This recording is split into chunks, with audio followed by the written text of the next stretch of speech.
मंत्र्यांनी उत्तर देताना सांगितलं की दायित्व वाढलं। आज मराठा समाजासाठी जे सारथी, बार्टी आणि महाज्योती या योजना आणि सारथी या ज्या तयार केल्यात, ह्याला प्रत्येकी 1000 कोटी रुपयाचं बजेट करण्याची प्रोव्हिजन करणं आवश्यक होतं। आणि आज 300 कोटी रुपये मी मुख्यमंत्री महोदयांना देखील पत्र दिलं होतं 21/5/25ला, त्याचं उत्तर आलंय की 300 कोटी रुपयाच्या अर्थसंकल्पात त्या ठिकाणी तरतूद केली आणि फक्त मंत्री महोदय 90 कोटी रुपये वितरित केलेत, असं आपलं लेखी उत्तर आहे मुख्यमंत्री महोदयांच्या कार्यालयाचं। आणि त्यामध्ये 17/6/25ला आणि अध्यक्ष महोदय, माझी आपल्याला या निमित्तानं विनंती अशी आहे, छत्रपती शाहू महाराजांनी त्यांच्या बजेटच्या 22% तरतूद ही शिक्षण विभागासाठी केली होती आणि मग आज आपण बजेट तरतूद करतोय किती? आणि मग खऱ्या अर्थानं सारथीसाठी लाभार्थ्यांना 45 योजना ज्या लाभार्थ्यांसाठी चालवल्या जातात त्याला अंदाजे बजेट 700 कोटी रुपयाची गरज आहे आणि आपण 300 कोटी करतोय, आता 100 कोटी केलेत, अजून 300 कोटीची आवश्यकता आहे। याच्यामध्ये दुसरा विषय असा आहे की अध्यक्ष महोदय, NMS जी योजना आहे, जी राजाराम महाराज त्या ठिकाणी छत्रपती राजाराम महाराजांच्या नावानं आपण चालवली जाते, या योजनेमध्ये अध्यक्ष महोदय आत्ता जी बैठक झाली, या बैठकीमध्ये 24 या बैठकीच्या इतिवृत्तामध्ये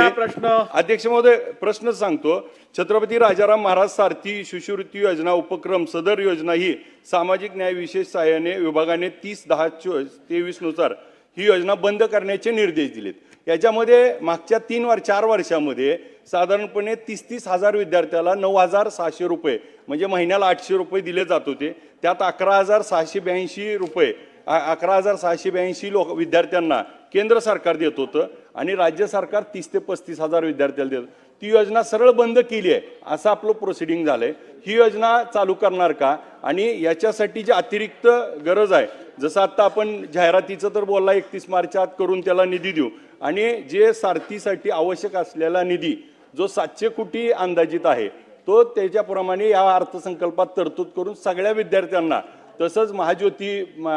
बार्टी आणि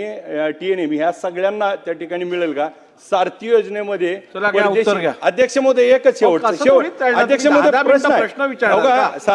सारथी योजनेमध्ये परदेशी शिक्षणासाठी 75 अध्यक्ष महोदय ऐका ना, 75 विद्यार्थ्यांना त्या ठिकाणी असते, परंतु 36च विद्यार्थ्यांना त्या ठिकाणी यावर्षी परदेशाची शिष्यवृत्ती दिली आहे आणि 75 पेक्षा जास्त अर्ज येऊन तर ही 75च्या 75ला दिली पाहिजे।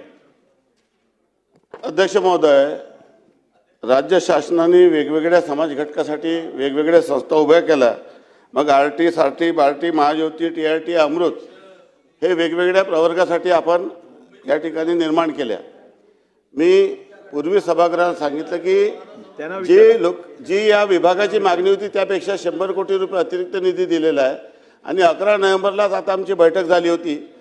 त्यामध्ये आपण या सर्व जे काही सारथी, RT, बार्टी, महाज्योती, TRT आहे, अमृत या सर्व संस्थेमध्ये एक सूत्रता असावी आणि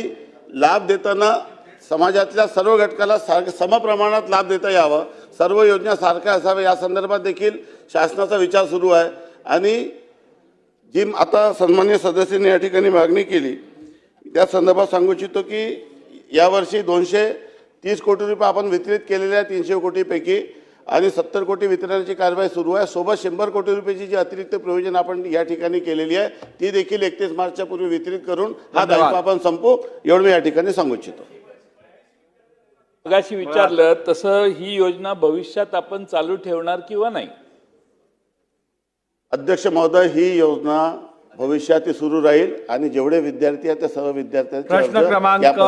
3